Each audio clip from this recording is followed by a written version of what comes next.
രാജ്യസ്നേഹിയായ ഒരു പൗരൻ എന്ന നിലയിലാണ് ഇന്ന് ഞാൻ പ്രിയപ്പെട്ട പ്രേക്ഷകരോട് എൻ്റെ ചില അഭിപ്രായങ്ങൾ പങ്കുവെക്കാൻ ആഗ്രഹിക്കുന്നത്. ഇലക്ഷൻ കമ്മീഷനുമായി രാഹുൽ ഗാന്ധി തുറന്ന യുദ്ധത്തിൽ ഏർപ്പെട്ട് കഴിഞ്ഞു. അദ്ദേഹം യുദ്ധം പ്രഖ്യാപിച്ചിരിക്കുകയാണ്. അപ്പോൾ ഈ യുദ്ധപ്രഖ്യാപനം വന്നതോടുകൂടി നമ്മുടെ മാധ്യമങ്ങൾ, സോഷ്യൽ മീഡിയ അടക്കം രണ്ട് വിഭാഗമായി തിരിഞ്ഞിരിക്കുകയാണ്. കുറച്ച് പേര് രാഹുൽ ഗാന്ധിക്ക് അനുകൂലമായി, മറ്റു ചിലർ രാഹുൽ ഗാന്ധിക്ക് എതിരായി. എന്തായാലും രണ്ടു കൂട്ടരും യുദ്ധപ്രഖ്യാപനവുമായി രംഗത്ത് വന്നിരിക്കുകയാണ്. ഇവിടെ ഞാൻ പറയാൻ ആഗ്രഹിക്കുന്ന ഒരു കാര്യം, ഇലക്ഷൻ കമ്മീഷൻ്റെ പേരിൽ രാഹുൽ ഗാന്ധി ഉന്നയിച്ച ആരോപണങ്ങൾക്ക് ഇലക്ഷൻ കമ്മീഷൻ മറുപടി പറയട്ടെ. പക്ഷേ ഇന്ത്യയിലെ തെരഞ്ഞെടുപ്പുമായി ബന്ധപ്പെട്ട ഒരു സാധാരണ പൗരൻ, കൃത്യമായി വോട്ടവകാശം രേഖപ്പെടുത്തുന്ന ഒരു പൗരൻ എന്ന നിലയിലുള്ള എൻ്റെ അഭിപ്രായം മാത്രമാണ് ഞാൻ പറയുന്നത്. ഇവിടെ ഇംഗ്ലീഷിലൊരു പറച്ചിലുണ്ട്, strike the iron when it is hot, hit the nail on its head. ഇരുമ്പ് ചൂടായിരിക്കും ഇവിടെ അടിച്ചിട്ടേ കാര്യമുള്ളൂ. ആണി ഭിത്തിയിലേക്ക് കയറണമെങ്കിൽ ആണിയുടെ തലയ്ക്ക് തന്നെ അടിച്ചെങ്കിലേ പറ്റുള്ളൂ എന്ന് പറഞ്ഞാൽ സമയമാകാതെ ഒന്നും ചെയ്യാൻ പാടില്ല. ഇവിടെ സമയമായപ്പോഴാണ് രാഹുൽ ഗാന്ധി ഈ പ്രഖ്യാപനവുമായി, ആരോപണങ്ങളുമായി, വിമർശനങ്ങളുമായിട്ട് വന്നിരിക്കുന്നത്. തെരഞ്ഞെടുപ്പ് കഴിഞ്ഞ് സാധാരണഗതിയിൽ തെരഞ്ഞെടുപ്പ് കമ്മീഷൻ്റെ കാര്യത്തിനകത്ത് അല്ലെങ്കിൽ തെരഞ്ഞെടുപ്പ് പ്രക്രിയയിൽ പരാതി ഉണ്ടെങ്കിൽ അത് 45 ദിവസത്തിനകമാണ് ബോധിപ്പിക്കേണ്ടത്. അതൊന്നും ഇവിടെ ഉണ്ടായിട്ടില്ല. അതവിടെ നിൽക്കട്ടെ. രാഹുൽ ഗാന്ധി ആരോപണവുമായി വന്ന സമയം, ഈ സമയത്തിൻ്റെ പ്രത്യേകത എന്താണ് എന്ന് പരിശോധിക്കണം. ഈ സമയത്തിൻ്റെ ഏറ്റവും വലിയ പ്രത്യേകത, ഇന്ത്യക്കെതിരെ ഒരു ഇറക്കുമതി ചുങ്കം ചുമത്തിക്കൊണ്ട് ഒരു യുദ്ധപ്രഖ്യാപനത്തിൻ്റെ, ഒരു സാമ്പത്തിക യുദ്ധപ്രഖ്യാപനമാണ് അമേരിക്കൻ ഗവൺമെൻറ് നടത്തിയിരിക്കുന്നത്. അതിനെ മുന്നിൽ നിൽക്കുന്നത് ട്രംപാണ്. ഒരു സമയത്ത് ട്രംപിൻ്റെ സുഹൃത്തായിരുന്നു നരേന്ദ്രമോദി. പക്ഷേ ട്രംപിൻ്റെ താല്പര്യങ്ങൾക്ക് വഴങ്ങാതെ നരേന്ദ്രമോദി രാജ്യത്തിൻ്റെ താല്പര്യത്തിലേക്ക് പോയപ്പോൾ സ്വാഭാവികമായും നരേന്ദ്രമോദി ട്രംപിൻ്റെ ശത്രുവായി. ഇവിടെ ട്രംപ് മാത്രമല്ല, നരേന്ദ്രമോദിയെ ശത്രുപക്ഷത്ത് കാണുന്ന മറ്റ് ചില ആളുകളുണ്ട്. അതിലൊന്ന് അസീം മുനീറാണ്, പാകിസ്ഥാൻ്റെ പട്ടാള ഭരണാധികാരി. മറ്റൊന്ന് ഉർദുഗാനാണ്, ടർക്കിയുടെ ഭരണാധികാരി. മറ്റൊന്ന് നമുക്കെല്ലാവർക്കും സുപരിചിതനായ ജോർജ് സോറസാണ്, അമേരിക്കയിലെ ശതകോടീശ്വരൻ. 2024 തെരഞ്ഞെടുപ്പ് അട്ടിമറിക്കാനായിട്ട് 5-50 ബില്യണോ ഒക്കെ ചെലവഴിച്ച് ലക്ഷ്യം നേടാതെ പോയ സോറസ്. പിന്നെ സോറസിൻ്റെ കാശ് വാങ്ങിച്ച രാഷ്ട്രീയക്കാരും മറ്റു ആളുകളും അവിടെ നിൽക്കട്ടെ. എന്തായാലും ഇവരാണ് രംഗത്തിറങ്ങിയിരിക്കുന്നത്. ഇവരുടെ ലക്ഷ്യം മോദിയാണ്. മോദിക്കെതിരെ എന്ന് മുതലാണ് വ്യക്തിപരമായ അക്രമം തുടങ്ങിയത് എന്ന് നമ്മൾ ആലോചിക്കണം. മോദി ഇന്ത്യൻ പ്രധാനമന്ത്രി സ്ഥാനത്തേക്ക് BJP നിർത്തുന്നു എന്ന് വന്നപ്പോൾ നമുക്കറിയാം, ആദ്യം സോണിയാഗാന്ധിയാണ് വിമർശനവുമായി വന്നത്. സോണിയാഗാന്ധി നരേന്ദ്രമോദിയെ വിമർശിച്ചത് മരണത്തിൻ്റെ വ്യാപാരി എന്ന നിലയിലാണ്. പിന്നീട് അമേരിക്ക മോദിക്ക് വിസ നിഷേധിക്കുന്നതും നമ്മൾ കണ്ടു. സോണിയാഗാന്ധിയുടെ ചുവട് പിടിച്ച് പാർലമെൻറ്റിൽ അവരുടെ മകനെ രാഹുൽ ഗാന്ധി പറയുന്നു, ചൗക്കിദാർ ചോർ ഹേ, ചൗക്കിദാർ കള്ളനാണ് എന്ന് പറഞ്ഞാൽ പ്രധാനമന്ത്രി കള്ളനാണ്. അപ്പോൾ ആദ്യത്തെ ലക്ഷ്യം മോദിയായിരുന്നു. പക്ഷേ മോദിയെ തകർക്കുന്ന കാര്യത്തിൽ അമ്മയും മകളും മകനും കോൺഗ്രസ്സുകാരും മാധ്യമങ്ങളും പരാജയപ്പെട്ടു. ഇവരെല്ലാം പരാജയപ്പെടുത്തിക്കൊണ്ടാണ് 2014 നരേന്ദ്രമോദി ഉജ്ജ്വലമായ വിജയം നേടി ഇന്ത്യൻ പ്രധാനമന്ത്രിയായത്. 1984 ഇന്ദിരാഗാന്ധിയുടെ മരണം സൃഷ്ടിച്ച സഹതാപ തരംഗത്തിൽ രാജീവ് ഗാന്ധി അധികാരത്തിലെത്തിയ ആ ഒരു കാലഘട്ടം കഴിഞ്ഞാൽ പിന്നീട് ഒറ്റയ്ക്ക് ഭരിക്കാനൊരു പാർട്ടിക്ക് ജനങ്ങൾ മാൻഡേറ്റ് കൊടുക്കുന്നത് 2014 ഭാരതീയ ജനതാ പാർട്ടിക്കാണ്. അതിനെ നയിച്ച നരേന്ദ്രമോദിക്കും ആണ്. അപ്പോൾ ഇവിടെ എതിരെയുള്ള എല്ലാ അക്രമങ്ങളും, എല്ലാ വിമർശനങ്ങളും എല്ലാം ഇവിടെ അവസാനിച്ചു. അത് മോഡിയെ ഒന്നും ചെയ്യാൻ കഴിയില്ല എന്നവർക്ക് ബോധ്യമായി. എങ്കിലും മോദിക്കെതിരെയുള്ള അറ്റാക്ക് തുടർന്നും നടക്കുന്നുണ്ട്. അത് മാധ്യമങ്ങൾ നടത്തുന്നുണ്ട്, അതുപോലെ തന്നെ രാഷ്ട്രീയ പാർട്ടികൾ നടത്തുന്നുണ്ട്. ഒരുപാട് അറ്റാക്ക് സ്വാഭാവികമായി നരേന്ദ്രമോദിക്കെതിരെയുണ്ട്. ഇന്ത്യൻ പ്രധാനമന്ത്രി വിമർശനത്തിന് അതീതനമല്ല, അദ്ദേഹം വിമർശനത്തിന് വിധേയനാണ്. അതിൽ നമുക്ക് അഭിപ്രായ വ്യത്യാസമൊന്നുമില്ല. പക്ഷേ നരേന്ദ്രമോദിയെ തകർക്കാൻ ശ്രമിക്കുന്നവരുടെ താല്പര്യം എന്താണെന്നുകൂടെ നോക്കണം. നരേന്ദ്രമോദിയുടെ നേരെയുള്ള അറ്റാക്ക് കഴിഞ്ഞ്, അക്രമം കഴിഞ്ഞ് അതിൽ അത്ര വിജയിക്കാതെ വന്നപ്പോൾ ഇപ്പോൾ രാഹുൽ ഗാന്ധി ഇറങ്ങിയിരിക്കുന്നത് ആർക്കെതിരായിട്ടാണെന്ന് നോക്കണം. ഇലക്ഷൻ കമ്മീഷൻ ഓഫ് ഇന്ത്യക്കെതിരായിട്ട്. ഇലക്ഷൻ കമ്മീഷൻ ഓഫ് ഇന്ത്യയും കൺട്രോളർ ആൻഡ് ഓഡിറ്റർ ജനറലുമൊക്കെ ഭരണഘടനാപരമായി സ്ഥാപിക്കപ്പെട്ടിട്ടുള്ള സ്ഥാപനങ്ങളാണ്. ഭരണഘടനയുടെ 324 ആർട്ടിക്കിൾ അനുസരിച്ചാണ് നമ്മുടെ ഇലക്ഷൻ കമ്മീഷൻ രൂപീകരിക്കപ്പെട്ടത്. അത് 1950 ജനുവരി 25-ാം തീയതിയാണ് നമ്മുടെ ഇലക്ഷൻ കമ്മീഷൻ നിലവിൽ വരുന്നത്. അന്ന് മുതൽ ഇലക്ഷൻ നടക്കുന്നുണ്ട്. ഇലക്ഷൻ്റെ പ്രോസസ്സിലൊന്നും കാര്യമായി തെറ്റൊന്നുമില്ല. ഈ ഇലക്ഷൻ കമ്മീഷൻ തന്നെ ഇതേ പ്രോസസ്സിലാണ് ജവഹർലാൽ നെഹ്റു അടക്കമുള്ള എല്ലാ പ്രധാനമന്ത്രിമാരെയും അധികാരത്തിലെത്തിച്ചത്. അതിലൊരു വ്യത്യാസവും വന്നിട്ടില്ല. അപ്പോൾ ഇലക്ഷൻ്റെ ആ പ്രോസസ്സ് അങ്ങനെ തന്നെ പോവുകയായിരുന്നു. അങ്ങനെ പൊയ്ക്കൊണ്ടിരിക്കുന്ന സമയത്താണ് ഇപ്പോഴേ ഇലക്ഷൻ കമ്മീഷൻ്റെ ഉദ്ദേശശുദ്ധി ചോദ്യം ചെയ്തുകൊണ്ട് രാഹുൽ ഗാന്ധി രംഗത്ത് വന്നിരിക്കുന്നത്. രാഹുൽ ഗാന്ധിയുടെ ചോദ്യങ്ങൾക്ക് ഉത്തരം പറയാൻ നരേന്ദ്രമോദിക്ക് മാത്രം പറ്റില്ല. 1952 ഒന്നാമത്തെ തെരഞ്ഞെടുപ്പ് മുതൽ ഈ 2024 വരെ നടന്ന തെരഞ്ഞെടുപ്പിൻ്റെ പ്രക്രിയ ഒന്നാണ്. അത് മനസ്സിലാക്കാതെ പറയുകയല്ല. രാഹുൽ ഗാന്ധി വളരെ ബോധപൂർവം തന്നെയാണ് ഇതൊക്കെ പറയുന്നത്. ഇലക്ഷൻ കമ്മീഷനെ തകർക്കണം. അതിന് അദ്ദേഹം നടത്തുന്ന ചില നുണപ്രചരണങ്ങളുണ്ട്. നുണപ്രചരണം എന്ന വാക്ക് തന്നെയാണ് അതിന് ഉപയോഗിക്കേണ്ടത്. നുണപ്രചരണവുമുണ്ട്, അപവാദ പ്രചരണവും ഉള്ളതായിട്ടാണ് എനിക്ക് തോന്നിയിട്ടുള്ളത്. അതിനാദ്യം രാഹുൽ ഗാന്ധി ഫോക്കസ് ചെയ്തത് ഇലക്ട്രോണിക് വോട്ടിംഗ് മെഷീനെയാണ്. ഇലക്ട്രോണിക് വോട്ടിംഗ് മെഷീനിൽ കള്ളത്തരം കാണിക്കാം എന്നാണ് നിരന്തരമായിട്ട് അദ്ദേഹം പറഞ്ഞുകൊണ്ടിരുന്നത്. അവസാനം കേസായി. സുപ്രീം കോടതി ഇലക്ഷൻ കമ്മീഷനെ വിളിച്ചു വരുത്തി നമ്മുടെ ഇലക്ട്രോണിക് വോട്ടിംഗ് മെഷീൻ പരിശോധിച്ചു.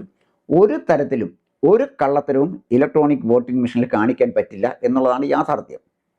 അത് ഇലക്ഷൻ പ്രോസസ്സിൽ പങ്കെടുത്ത ഏതൊരു സാധാരണ മനുഷ്യനും മനസ്സിലാക്കാൻ കഴിയുന്ന കാര്യമാണ്. എന്നാൽ ഇത് പരാതി വന്നു കഴിഞ്ഞപ്പോൾ, രണ്ടാമത്തെ പരാതി വോട്ട് ചെയ്ത് കഴിഞ്ഞപ്പോൾ ആർക്കാണ് വോട്ട് ചെയ്തത് എന്നറിയാനുള്ള സംവിധാനം, ബീപ് ബീപ് ഉള്ള ശബ്ദമല്ലാതെ മറ്റൊന്നുമില്ല, അത് എന്നുള്ള സംവിധാനം ഉണ്ടാകണമെന്ന് പറഞ്ഞു. കോടതി അതിനെ ചുമതലപ്പെടുത്തി. ഇലക്ഷൻ കമ്മീഷന് ആർക്കാണോ നമ്മൾ വോട്ട് ചെയ്തത് ആ ചിഹ്നം, ആ സ്ഥാനാർത്ഥിയുടെ ചിഹ്നം തെളിഞ്ഞു വരും, നമുക്ക് കൺഫേം ചെയ്യാം. നമ്മൾ ബട്ടൺ അമർത്തിയപ്പോൾ വോട്ട് ഏത് സ്ഥാനാർത്ഥിക്കാണ് വീണത് എന്ന് നമ്മൾ നേരിട്ട് കാണുകയാണ്. അപ്പോൾ ഇലക്ട്രോണിക് വോട്ടിംഗ് മെഷീൻ്റെ കാര്യത്തിനകത്തും മാറ്റം വരുത്തി. അപ്പോൾ ഇലക്ട്രോണിക് വോട്ടിംഗ് മെഷീനെ അദ്ദേഹം കൈവിട്ടു, രാഹുൽ ഗാന്ധി കൈവിട്ടു. ഇപ്പോഴെ കൈവച്ചിരിക്കുന്നത് ഇലക്ടറൽ റോളിലാണ്.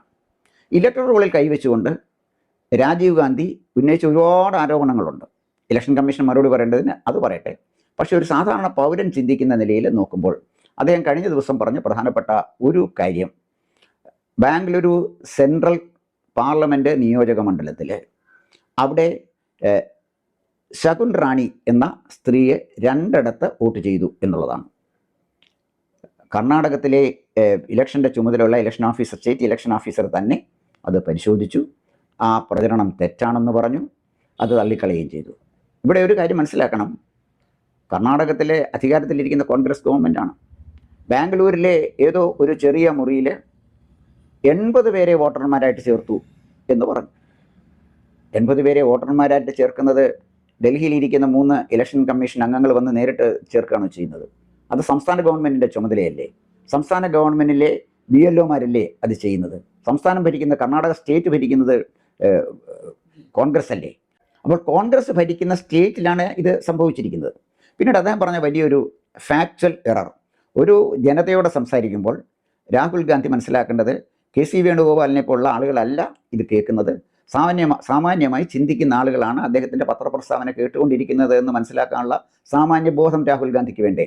അദ്ദേഹം പറഞ്ഞത് മഹാദേവപുര എന്ന് പറയുന്ന അസംബ്ലി കോൺസ്റ്റിറ്റ്യുവൻസിയിൽ 1 ലക്ഷം വോട്ടിലധികം ഭൂരിപക്ഷമുണ്ട്. ആ ഭൂരിപക്ഷത്തിലാണ് ബാംഗ്ലൂരു സെൻട്രൽ പാർലമെൻറ്റ് കോൺസ്റ്റിറ്റ്യുവൻസി പിടിച്ചെടുത്തത് എന്നുള്ളതാണ് അദ്ദേഹത്തിൻ്റെ അഭിപ്രായം. ഇവിടെ നമുക്കതിലേക്ക് കിടക്കാം. അദ്ദേഹം പറഞ്ഞത് 7 കോൺസ്റ്റിറ്റ്യുവൻസികളിൽ, 7 അസംബ്ലി കോൺസ്റ്റിറ്റ്യുവൻസിയിൽ 6ലും കോൺഗ്രസ് ജയിച്ചു. ഒരിടത്തെ ഭൂരിപക്ഷം കൊണ്ട് ബാംഗ്ലൂരു നോർത്തിൽ BJP ജയിച്ചു എന്നാണ് പറഞ്ഞത്. അത് ഏറ്റവും വലിയ തെറ്റാണ്. കാരണം അവിടെ 8 കോൺസ്റ്റിറ്റ്യുവൻസിയാണുള്ളത്. 8 അസംബ്ലി കോൺസ്റ്റിറ്റ്യുവൻസിയിൽ 4 എണ്ണം കോൺഗ്രസും 4 എണ്ണം BJPയുമാണ് ഭരിക്കുന്നത്. ഇനി മഹാദേവപുരയിലേക്ക് വരാം. മഹാദേവപുരയിൽ 2014 മുതൽ ആ പാർലമെൻറ്റ് കോൺസ്റ്റിറ്റ്യുവൻസിയെ റെപ്രസെൻറ്റ് ചെയ്യുന്നത് PS മോഹൻ എന്ന് പറയുന്ന ആളാണ്. ഇപ്രാവശ്യം അദ്ദേഹത്തിൻ്റെ 2024 അദ്ദേഹത്തിൻ്റെ ഭൂരിപക്ഷം കുറയുകയാണ് ചെയ്തത്. രാഹുൽ ഗാന്ധി കള്ളം പറയുന്നു എന്ന് പറയുന്നതിനകത്ത് ഒരു തെറ്റുമില്ല. ഒരു തെറ്റില്ല, പച്ചക്കള്ളമാണ് ആ മനുഷ്യൻ പറയുന്നത്. ബാക്കിയൊക്കെ അവിടെ നിൽക്കട്ടെ. ബാക്കി ഇലക്ഷൻ കമ്മീഷൻ കാര്യങ്ങൾ പറയേണ്ടത് ഇലക്ഷൻ കമ്മീഷൻ പറയട്ടെ. ഇനി മറ്റൊരു കാര്യം, ഈ ഇലക്ഷനെക്കുറിച്ച് പരാതി ഉണ്ടായിരുന്നെങ്കിൽ 45 ദിവസത്തിന് മുമ്പ് അത് പരാതി കൊടുക്കണ്ടേ? 2, അദ്ദേഹം പറയുന്ന വോട്ടേഴ്സ് ലിസ്റ്റിലെ അല്ലെങ്കിൽ ഇലക്ടറൽ റോളിലും മറിമായം ഉണ്ടായിട്ടുണ്ടെങ്കിൽ അതിൽ ചേർത്ത് ഉദ്യോഗസ്ഥനല്ലേ ബാധ്യസ്ഥനാകുന്നത്? എങ്ങനെ ഇലക്ഷൻ കമ്മീഷൻ ഓഫ് ഇന്ത്യക്ക് ഇതറിയാൻ പറ്റും? ഇന്ത്യയിലെ കോടിക്കണക്കിന് വോട്ടർമാരുടെ ഓരോ വോട്ടർമാരും ഡബിളിങ് വന്നിട്ടുണ്ടോ എന്ന് അവർക്ക് പരിശോധിക്കാൻ കഴിയുമോ? എന്ത് സംവിധാനമാണ് അവിടെ ഉള്ളത്? ഇത് സ്റ്റേറ്റ് അല്ലേ പരിശോധിക്കേണ്ടത്? സ്റ്റേറ്റ് ഭരിച്ചുകൊണ്ടിരിക്കുന്നത്, കർണാടക ഭരിച്ചുകൊണ്ടിരിക്കുന്നത് കോൺഗ്രസ് അല്ലേ? ഇതിലെല്ലാം ഉപരിയായിട്ട് നമ്മൾ വോട്ട് ചെയ്യാനായിട്ട് ചെല്ലുമ്പോൾ പോളിംഗ് ബൂത്തിൽ പാർട്ടി ഏജന്റന്മാരുണ്ട്, പോളിംഗ് ഏജൻസ് ഉണ്ട്. അവർ വെരിഫൈ ചെയ്യും ഈ വോട്ടർ തന്നെയാണോ വന്ന് വോട്ട് ചെയ്തിരിക്കുന്നത് എന്ന്. അപ്പോൾ ഇത് രാഹുൽ ഗാന്ധി നുണപ്രചരണം നടത്തുന്നു, കള്ളപ്രചരണം നടത്തുന്നു എന്നുള്ളതിനെ സംബന്ധിച്ചിടത്തോളം ഏറ്റവും വ്യക്തമായ തെളിവാണിത്. അദ്ദേഹം സ്വപ്നം കാണുന്നത് ഇലക്ട്രോണിക് വോട്ടിംഗ് മെഷീൻ മാറ്റി പഴയ പോലെ ബാലറ്റ് പേപ്പർ വന്നാൽ അധികാരത്തിലെത്താം എന്നുള്ളതാണ്. രാഹുൽ ഗാന്ധി മനസ്സിലാക്കാതെ പോകുന്ന ഒരു കാര്യം, 1974 അടിയന്തരാവസ്ഥയ്ക്ക് ശേഷം രാഹുൽ ഗാന്ധിയുടെ അമ്മൂമ്മ ഇന്ദിരാഗാന്ധി റായ്ബറേലിയിൽ തോറ്റതും ചെറിയച്ഛൻ സഞ്ജയ് ഗാന്ധി അമേഠിയിൽ തോറ്റതും ബാലറ്റ് കൊണ്ട് വോട്ട് ഉപയോഗിച്ചപ്പോഴാണ്. ബാലറ്റിലേക്ക് മാറിക്കഴിഞ്ഞാൽ രാഹുൽ ഗാന്ധി ഭൂരിപക്ഷത്തോടെ ജയിക്കുമെന്ന് അദ്ദേഹം സ്വപ്നം കാണുന്നുണ്ടോ? എന്താണ് ബാലറ്റിൻ്റെ ഇത്ര വലിയ സാങ്ക്ടിറ്റി ഉള്ളത്? കള്ളവോട്ട് ചെയ്യാൻ ഏറ്റവും അധികം സൗകര്യമുള്ളത് ബാലറ്റാണ്. ഈ ബാലറ്റ് ഉപയോഗിച്ച് കേരളത്തിൽ നടന്ന കള്ളവോട്ടുകളുടെ ചരിത്രം കേരള രാഷ്ട്രീയത്തിൽ പ്രവർത്തിച്ചിട്ടുള്ള ഒരാൾക്കറിയാം. വിരലിലെ മഷിയടയാളം തുടച്ചു കളയുക, ഒരാൾ തന്നെ 10ഉം 20ഉം വോട്ടുകൾ ചെയ്യുക, നോർത്ത് ഇന്ത്യയിലാണെങ്കിൽ ബൂത്ത് പിടിച്ചെടുത്ത് ഇഷ്ടമുള്ള സ്ഥാനാർത്ഥിയുടെ ബാലറ്റ് എടുത്ത് അത് വോട്ട് കുത്തി ബാലറ്റ് ബോക്സിൽ നിക്ഷേപിക്കുക, എന്തെല്ലാം അക്രമങ്ങളാണ് നടന്നത്. ശരിക്കും പറഞ്ഞാൽ ഇന്ത്യൻ ജനാധിപത്യം ഒരു അപഹാസ്യ നാടകമായി മാറിയില്ലേ ഈ ബാലറ്റ് ഉണ്ടായിരുന്ന കാലത്ത്? അത് മാറി ഇലക്ട്രോണിക് വോട്ടിംഗ് മെഷീൻ വന്നു, ആളുകളുടെ ഐഡൻറ്റിറ്റി കാർഡ് വന്നു. ഇന്ത്യയിൽ ആദ്യമായിട്ട് ഐഡൻറ്റിറ്റി കാർഡ് ഏർപ്പെടുത്തി ഇലക്ഷനെ ഒരു ശാസ്ത്രീയമായ രൂപം നൽകിയത് ടി എൻ ശേഷൻ അല്ലേ? ടി എൻ ശേഷൻ എന്ന് പറയുന്ന ഒരു ഇലക്ഷൻ കമ്മീഷൻ, അന്ന് ഒറ്റയൊരു ഇലക്ഷൻ കമ്മീഷനേ ഉണ്ടായിരുന്നുള്ളൂ. അദ്ദേഹം അധികാരത്തിൽ വന്നപ്പോഴാണ് വോട്ടർക്കുള്ള അവകാശത്തെക്കുറിച്ച് നമുക്ക് ബോധ്യമായത്. നമ്മുടെ വീടിൻ്റെ മുന്നിലുള്ള മതിലുകൾ, അതിൻ്റെ ചുവര് നമുക്ക് സ്വന്തമാണ് എന്ന് മനസ്സിലായത് ടി എൻ ശേഷൻ ഇലക്ഷൻ കമ്മീഷണറായിട്ട് വന്നതോടുകൂടിയാണ്. നമ്മുടെ അനുവാദമില്ലാതെ ചുവരിൽ എഴുതാൻ പറ്റില്ല എന്ന് പറഞ്ഞ് നമ്മുടെ പൗരാവകാശം ഉറപ്പിച്ച ആളാണ് ടി എൻ ശേഷൻ. ഈ ടി എൻ ശേഷനോട് കോൺഗ്രസ് എന്താണ് ചെയ്തത്? ടി എൻ ശേഷൻ്റെ ശക്തി കുറയ്ക്കാനായി, ടി എൻ ശേഷൻ്റെ ചിറകരിയാനായി 2 ഇലക്ഷൻ കമ്മീഷന്മാരെ കൂടെ വെച്ച് അങ്ങനെ 3 ഇലക്ഷൻ കമ്മീഷണർമാരെ കൊണ്ടുവന്ന് ശക്തനായൊരു ഇലക്ഷൻ കമ്മീഷൻ്റെ ശക്തി കുറച്ചതിൻ്റെ ഉത്തരവാദിത്വം, അതിൻ്റെ പാപം ഈ കോൺഗ്രസിനുള്ളതല്ലേ? രാഹുൽ ഗാന്ധി മറുപടി പറയണ്ടേ? ഇനിയും ഇന്ത്യയിലെ ജവഹർലാൽ നെഹ്റു മുതൽ നരേന്ദ്രമോദി വരെ ഒരുപാട് പ്രധാനമന്ത്രിമാർ നമ്മുടെ രാജ്യത്തുണ്ടായിട്ടുണ്ട്. ഒരൊറ്റ പ്രധാനമന്ത്രിയുടെ പേരിൽ മാത്രമേ ഇലക്ഷൻ കേസ് വന്നിട്ടുള്ളൂ. ആ പ്രധാനമന്ത്രിക്കെതിരായിട്ട് മാത്രമേ ഇലക്ഷൻ വിധി വന്നിട്ടുള്ളൂ. തിരഞ്ഞെടുപ്പിൽ കൃത്രിമം കാണിച്ചു എന്ന് പറഞ്ഞ് അലഹബാദ് ഹൈക്കോടതി വിധിച്ചപ്പോഴാണ് ഇന്ദിരാഗാന്ധിക്ക് ഇവിടെ അടിയന്തരാവസ്ഥ പ്രഖ്യാപിക്കേണ്ടി വന്നത്, അല്ലെങ്കിൽ പ്രഖ്യാപിച്ചതിന് അവരെ പ്രേരിപ്പിച്ചത് എന്ന് ആർക്കാണ് അറിയാത്തത്? ഇന്ത്യയിലെ ഒരു പ്രധാനമന്ത്രി മാത്രമേ ഇലക്ഷനിൽ തിരിമറി നടത്തി എന്ന ആരോപണം വരികയും അത് കോടതിയിൽ തെളിയിക്കപ്പെടുകയും ചെയ്തത് ശ്രീമതി ഇന്ദിരാഗാന്ധിയുടെ കാര്യത്തിൽ മാത്രമാണ്. ഇത് രാഹുൽ ഗാന്ധി മറന്നുപോയോ? അപ്പോൾ ഇവിടെ നമ്മൾ മനസ്സിലാക്കേണ്ട ഒരു കാര്യം, നമ്മുടെ ഇലക്ഷനുമായിട്ട് ബന്ധപ്പെട്ട് നിൽക്കുന്നവർക്കൊക്കെ അറിയാവുന്ന ഒരു കാര്യം, സ്വാഭാവികമായി ഇലക്ഷനെ സംബന്ധിച്ചിടത്തോളം ഏറ്റവും ഉയർന്ന പോളിംഗ് എന്ന് പറയുന്നത് ഒരു 70-75% കൂടുതലൊന്നും ഇന്ത്യയിൽ പലപ്പോഴും പോളിംഗ് വരാറില്ല. വളരെ അപൂർവമായിട്ട് ചില കോൺസ്റ്റിറ്റ്യുവൻസികളിലൊക്കെ 80% വന്നേക്കാം. അപ്പോൾ ഒരു 70-75% എന്ന് പറഞ്ഞാൽ ഏകദേശം 25-നും 30-നും ഇടയ്ക്കുള്ള ശതമാനം ആളുകൾ വോട്ട് ചെയ്യുന്നില്ല. അവരുടെ വോട്ട് അവിടെ കുറയും പല കാരണങ്ങളാൽ. അപ്പോൾ വോട്ടേഴ്സ് ലിസ്റ്റ് ശുദ്ധീകരിക്കണം എന്നുള്ളതിന് തർക്കമൊന്നുമില്ല. പക്ഷേ കണക്കിലെ ഗിമിക്ക് കാണിക്കുമ്പോൾ ഇത്തരം ചില യാഥാർത്ഥ്യങ്ങൾ നമ്മുടെ തെരഞ്ഞെടുപ്പ് രംഗത്തുണ്ട് എന്ന് ബോധ്യമുള്ള സാമാന്യ ബുദ്ധിയുള്ള ജനങ്ങളോടാണ് താൻ സംസാരിക്കുന്നത് എന്ന് രാഹുൽ ഗാന്ധി മറന്നു പോകുന്നു എന്നുള്ളതാണ് ഏറ്റവും വലിയ ഗതികേട്. ഇനി കേരളത്തിലേക്ക് വരാം.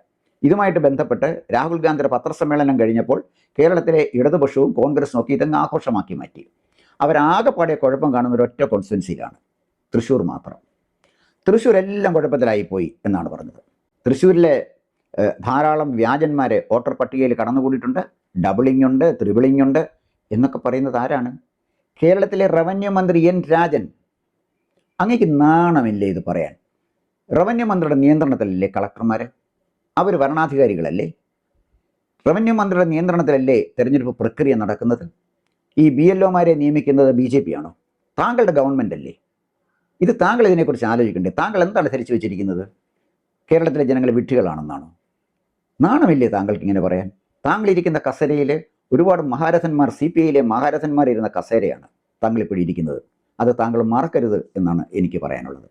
എന്തായാലും താങ്കളെക്കുറിച്ചും താങ്കളുടെ 4 സഹപ്രവർത്തകരെക്കുറിച്ചും കേരളത്തിലെ ജനങ്ങളുടെ അഭിപ്രായം എന്താണെന്നറിയാൻ 2026 വരെ കാത്തിരിക്കണം. പക്ഷേ CPI മെമ്പർമാരുടെ അഭിപ്രായം എന്താണെന്നറിയാൻ അധികം വേണ്ട, 2025 തന്നെ അറിഞ്ഞു കഴിഞ്ഞു.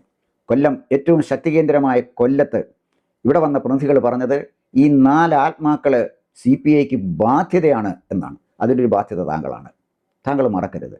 താങ്കളൊരു മാന്യനായ രാഷ്ട്രീയ പ്രവർത്തകനാണ്. താങ്കൾ എന്താണ് ചുമതല വഹിക്കുന്നത്, ഏത് ഡിപ്പാർട്ട്മെൻറ്റ്, ഏത് വകുപ്പിൻ്റെ മേധാവിയാണ്, ഏത് വകുപ്പിൻ്റെ മന്ത്രിയാണ് താങ്കൾ എന്നറിയാതെ ഇത്തരം കാര്യങ്ങൾ പറയുന്നത് വളരെ അപഹാസ്യമാണ് എന്ന് പറയാതിരിക്കാൻ കഴിയില്ല.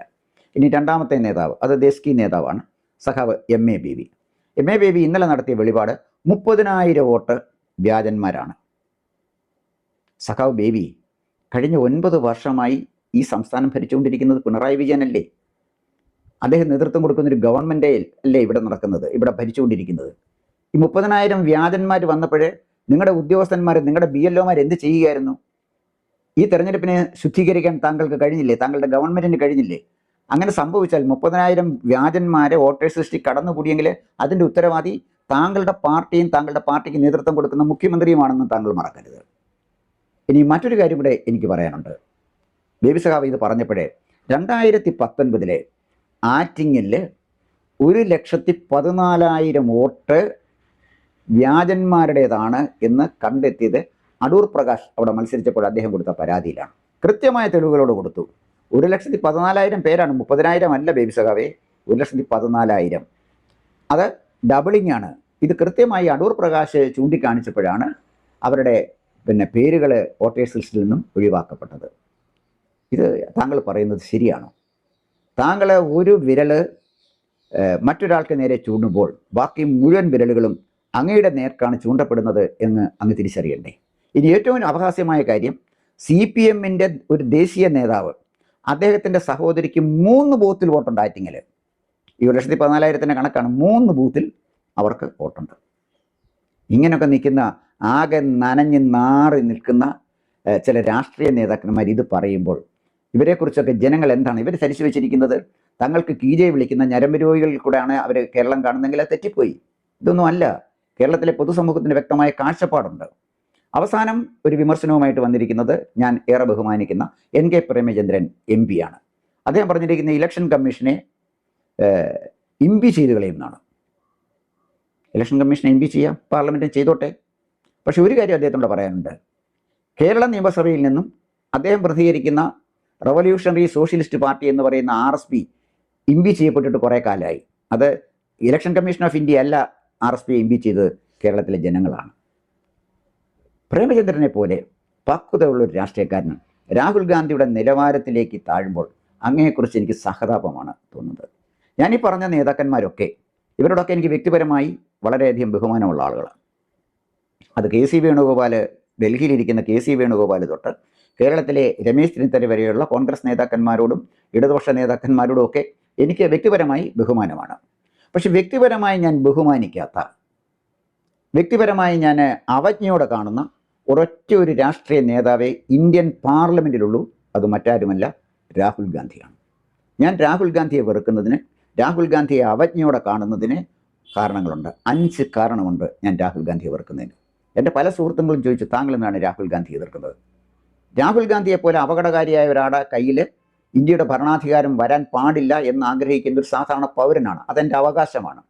രാഹുൽ ഗാന്ധിയെ വിമർശിക്കാനുള്ള എൻ്റെ അവകാശം മാത്രമാണ് ഞാൻ ഉപയോഗിച്ചിരിക്കുന്നത്. രാഹുൽ ഗാന്ധിയെ ഞാൻ വെറുക്കുന്ന 5 കാരണം പറഞ്ഞു. നമ്പർ 1, പുൽവാമയിൽ പാകിസ്ഥാനിൽ നിന്ന് വന്ന ഭീകരന്മാർ ആക്രമണം നടത്തി നമ്മുടെ 1036 CRPF ഭടന്മാർ കൊല്ലപ്പെട്ടു. അന്ന് രാഹുൽ ഗാന്ധി പറഞ്ഞത് മറക്കാൻ സമയമായിട്ടില്ല. ഇത് ഒരു ഗവൺമെൻറ് മാനേജ്ഡ് പ്രോഗ്രാമായിരുന്നു. അതായത് ഇവരെ കൊല്ലാൻ ഗവൺമെൻറ് കൂട്ടുനിന്നു. മനസാക്ഷിയുടെ അടുത്തും പറയുമോ ഇത്? പുൽവാമയിൽ നമ്മുടെ പട്ടാളക്കാരെ കൊല്ലാൻ നമ്മുടെ ഗവൺമെൻറ് കൂട്ടുനിന്നു എന്ന് പറയുന്ന ഒരാളെ ഏത് ഭാഷ ഉപയോഗിച്ചിട്ടാണ് ആ മനുഷ്യനെ നമ്മൾ വിശേഷിപ്പിക്കാൻ കഴിയുന്നത്? ഇനി നമ്പർ 2, ബാലേക്കോട്ടിൽ ഇന്ത്യൻ വ്യോമസേന ഭീകരന്മാരുടെ കേന്ദ്രം ആക്രമിച്ചു. അന്ന് ഈ മനുഷ്യൻ പറഞ്ഞ നമ്മൾ മറന്നിട്ടില്ല, ബാലേക്കോട്ടിലെ പൈൻ മരങ്ങൾക്ക് മാത്രമേ കേടുപറ്റിയിട്ടുള്ളൂ, അവിടെ ഒന്നും സംഭവിച്ചിട്ടില്ല. പാകിസ്ഥാൻ പറഞ്ഞതും ഇതാണ്, ഈ മനുഷ്യൻ പറഞ്ഞതും ഇതാണ്. ഇതാണ് രാഹുൽ ഗാന്ധിയെ അവജ്ഞയോടെ കാണാൻ, വെറുക്കാൻ എൻ്റെ രണ്ടാമത്തെ കാരണം. മൂന്നാമത്തെ കാരണം, രാഹുൽ ഗാന്ധി വിദേശത്ത് പോയി ഇന്ത്യയുടെ പ്രധാനമന്ത്രിക്കെതിരെ, ഇന്ത്യ ഗവൺമെൻറ്റിനെതിരെ നടത്തുന്ന വ്യാജ പ്രചരണങ്ങൾ. അദ്ദേഹം എന്താണ് വിദേശ രാജ്യങ്ങളിൽ പോയി പ്രസംഗിക്കുന്നത്? ഇന്ത്യയിലെ സിഖുകാർ സുരക്ഷിതരല്ല, ഇന്ത്യയിലെ മുസ്ലിങ്ങൾ സുരക്ഷിതരല്ല. ലജ്ജയില്ലേ മിസ്റ്റർ രാഹുൽ ഗാന്ധി താങ്കൾക്ക് ഇങ്ങനെ വ്യാജ പ്രചരണം നടത്താൻ? താങ്കൾ ആത്മാഭിമാനമുള്ള അന്തസ്സുള്ള ഒരു രാഷ്ട്രീയ നേതാവാണോ? ചിന്തിക്കണ്ടേ? ഇതാണ് രാഹുൽ ഗാന്ധിയെ ഞാൻ വെറുക്കാനുള്ള മൂന്നാമത്തെ കാരണം. ഇനി നാലാമത് മറ്റൊരു കാരണവും കൂടെ ഉണ്ട്. ഇദ്ദേഹം കുറച്ചു കാലം മുമ്പ് പ്രഖ്യാപിച്ചു സ്റ്റേറ്റിനെതിരായിട്ട് യുദ്ധം പ്രഖ്യാപിക്കേണ്ട സമയമായി എന്ന് പറഞ്ഞാൽ ഇന്ത്യക്കെതിരെ യുദ്ധം പ്രഖ്യാപിക്കേണ്ട സമയമായി എന്നാണ് രാഹുൽ ഗാന്ധി പറയുന്നത്. ഇവിടെ ഞാൻ രാഹുൽ ഗാന്ധിയെ ഒരു ഇന്ത്യക്കാരനായിട്ട് കാണുന്നില്ല, മറിച്ചൊരു ഇറ്റലിക്കാരനായിട്ടാണ് കാണുന്നത്. അല്ലെങ്കിൽ ഇന്ത്യക്കെതിരെ യുദ്ധം പ്രഖ്യാപിക്കേണ്ട സമയമായി എന്നൊരാൾ പറയില്ല, ഒരു ഇന്ത്യക്കാരനും പറയില്ല. അർദ്ധഭാരതീയനായ രാഹുൽ ഗാന്ധിക്ക് അങ്ങനെ തോന്നിയതിൽ ഞാൻ കുറ്റം പറയുന്നില്ല. പക്ഷേ ആ തോന്നലിനെ അവജ്ഞയോടെ കാണുന്ന ഒരു ഇന്ത്യൻ പൗരനാണ് എന്ന് മാത്രമേ ഞാൻ പറഞ്ഞുള്ളൂ. പിന്നീട് അദ്ദേഹം പറഞ്ഞ അവസാനത്തെ അഞ്ചാമത്തെ കാര്യം, അദ്ദേഹം പറഞ്ഞു ഇന്ത്യയുടെ പ്രദേശങ്ങളൊക്കെ ചൈന കൈവശപ്പെടുത്തി വെച്ചിരിക്കുകയാണ്, ഇന്ത്യൻ പട്ടാളക്കാരെ ചൈനീസ് പട്ടാളക്കാർ കൊന്നുകളഞ്ഞു, ഇങ്ങനെയൊക്കെയുള്ള കുറേ കാര്യങ്ങൾ. അവസാനം ഇതിനെതിരെ കേസ് കൊടുത്തത് BJP അല്ല. ഇത്തരം വിഡ്ഢിത്തങ്ങൾ രാഹുൽ ഗാന്ധി പറയണമെന്നാണ് BJP ആഗ്രഹിക്കുന്നത്. പക്ഷേ അതിനെതിരെ കേസ് കൊടുത്തത് ബോർഡർ റോഡ്സ് ഓർഗനൈസേഷൻ്റെ ഡയറക്ടറാണ് കേസ് കൊടുത്തത്. സുപ്രീം കോടതി ചോദിച്ചു താൻ ഇന്ത്യക്കാരനാണോ എന്ന് ചോദിച്ചു. ഇപ്പോൾ സുപ്രീം കോടതിക്കെതിരായിട്ടാണ് ഇവിടുത്തെ പ്രതിപക്ഷങ്ങളെല്ലാം കൂടെ ഇളകി മറിഞ്ഞിരിക്കുന്നത്. ഇവിടെ നമ്മൾ മനസ്സിലാക്കേണ്ട ഒരു കാര്യം, രാഹുൽ ഗാന്ധി എന്ന് പറയുന്ന നേതാവ്, ഇന്ത്യക്ക് ബാധ്യതയാണെന്ന് മാത്രമല്ല അപകടകാരിയുമാണ്. ഈ അപകടകാരിയായ നേതാവിനെയാണ് കോൺഗ്രസ് ചുമക്കാൻ തയ്യാറായി മുന്നോട്ട് പോകുന്നത് എങ്കിൽ ഇന്ത്യയിൽ പ്രതിപക്ഷത്തിന് വംശനാശം സംഭവിക്കും എന്നുള്ള കാര്യത്തിൽ തർക്കമൊന്നുമില്ല. ജനാധിപത്യത്തെ സ്നേഹിക്കുന്ന ഒരാളെന്നുള്ള നിലയിൽ കോൺഗ്രസ് ഇവിടെ നിലനിൽക്കണമെന്നും ദേശീയമായ ഒരുപാട് വേരുകളുള്ള ഒരു പാർട്ടി എന്നുള്ള നിലയിൽ, ഏറ്റവും പ്രായമുള്ള പാർട്ടി എന്നുള്ള നിലയിൽ കോൺഗ്രസിന് ഒരു നല്ല നേതൃത്വം ഉണ്ടാകണമെന്നും ഗവൺമെൻറ്റിൻ്റെ ഏകാധിപത്യ പ്രവണതകളെ പാർലമെൻറ്റിൽ ചോദ്യം ചെയ്യത്തക്ക വിധത്തിൽ ശക്തമായൊരു പ്രതിപക്ഷം ഇന്ത്യയിൽ ഉണ്ടാകണമെന്നും ആഗ്രഹിക്കുന്ന ഒരു പൗരനാണ് ഞാൻ. ഇന്ത്യയിൽ തീർച്ചയായിട്ടും നല്ലൊരു പ്രതിപക്ഷം ഉണ്ടാകണം, നല്ലൊരു പ്രതിപക്ഷ നേതാവ് വരണം. എങ്കിൽ മാത്രമേ നമ്മുടെ ഭരണത്തെ ശരിയായ ട്രാക്കിൽ മുന്നോട്ട് കൊണ്ടുപോകാൻ കഴിയുള്ളൂ. പക്ഷേ സംസ്കാരമില്ലാത്ത, പക്വതയില്ലാത്ത, അന്തസ്സില്ലാത്ത ഒരു പ്രതിപക്ഷ നേതാവ്, ആ പ്രതിപക്ഷത്തിന് തന്നെ ബാധ്യതയാണ്, രാജ്യത്തിന് അപമാനവുമാണ്. ഇലക്ഷൻ കമ്മീഷൻ്റെ കാര്യത്തിൽ എനിക്ക് പറയാനുള്ളത്, ഇലക്ഷൻ കമ്മീഷൻ ധീരമായി തന്നെ മുന്നോട്ട് പോകണം. ബീഹാറിലെ തെരഞ്ഞെടുപ്പ് കണ്ടുകൊണ്ടാണ് ഈ ബഹളം ഉണ്ടാക്കിയിരിക്കുന്നത്. റോഹിംഗ്യയിൽ നിന്ന് വന്ന അഭയാർത്ഥികൾ, ബംഗ്ലാദേശിൽ നിന്ന് വന്ന ഭീകരന്മാർ, ഇവരെല്ലാം വോട്ടേഴ്സ് ലിസ്റ്റിൽ ഇടം പിടിച്ചിട്ടുണ്ട്. ആധാർ കാർഡ് വോട്ടേഴ്സ് ലിസ്റ്റിൽ ഇടം പിടിക്കാനുള്ള അവകാശമൊന്നുമില്ല. ഇഷ്ടംപോലെ ആധാർ കാർഡ് വ്യാജമായിട്ട് ഉണ്ടാക്കാൻ കഴിയും. അപ്പം ഇവിടെ കൃത്യമായി ഇന്ത്യയിൽ ജനിച്ച് വളർന്ന ആളാണ് ഈ വോട്ടറെന്നും, അതല്ലെങ്കിൽ ഇന്ത്യയിലെ ഒരു പൗരനായി അയാൾ രജിസ്റ്റർ ചെയ്യപ്പെട്ടിട്ടുണ്ട് എന്ന് ഉറപ്പുവരുത്തേണ്ട ചുമതല ഇലക്ഷൻ കമ്മീഷൻ ഓഫ് ഇന്ത്യക്കുണ്ട്. ഈ വ്യാജ ആരോപണം കേട്ട് ഇലക്ഷൻ കമ്മീഷൻ ഇക്കാര്യത്തിൽ നിന്ന് പുറകോട്ട് പോകാൻ പാടില്ല. രാഹുൽ ഗാന്ധി അല്ല, ആര് പറഞ്ഞാലും അത് പാടില്ല. രാഹുൽ ഗാന്ധി അതുപോലെ തന്നെ ഇന്ത്യ സഖ്യവും, ഈ ഇന്ത്യ സഖ്യമാണോ അതോ ഇഡിയറ്റ് സഖ്യമാണോ ഇത് എന്നുള്ള കാര്യം കാലം തെളിയിക്കേണ്ടതാണ്. ഇതൊരു ചായക്കോപ്പയിലെ കൊടുങ്കാറ്റ് മാത്രമാണ്. ഇന്ത്യയുടെ ഇലക്ഷൻ രംഗം ശുദ്ധീകരിക്കേണ്ട സമയമാണിത്. തീർച്ചയായിട്ടും ഇലക്ഷൻ കമ്മീഷൻ ധീരമായി മുന്നോട്ട് പോകണം. ഇന്ത്യയിൽ ജനിച്ചു വളർന്ന, ഇല്ലെങ്കിൽ ഇന്ത്യയിൽ വോട്ടവകാശമുള്ളവർക്ക് മാത്രമായി നമ്മുടെ ജനാധിപത്യം പരിമിതിപ്പെടുത്തണം. അല്ലാതെ വിദേശത്തെ ഭീകരന്മാർക്കും തീവ്രവാദികൾക്കും വന്ന് വിളയാടാനുള്ള ഒരു സ്ഥലമായി നമ്മുടെ തെരഞ്ഞെടുപ്പിനെ മാറ്റരുതെന്ന് മാത്രമാണ് എനിക്ക് പറയാനുള്ളത്. കൂടുതൽ വാർത്തകളും വിശേഷങ്ങളും നേരിട്ട് ലഭിക്കാൻ ജനങ്ങളിൽ നിന്ന് ജനങ്ങളിലേക്ക് ജനഭൂമി ന്യൂസ് സബ്സ്ക്രൈബ് ചെയ്യൂ. ബെൽ ബട്ടൺ അമർത്താനും മറക്കരുത്.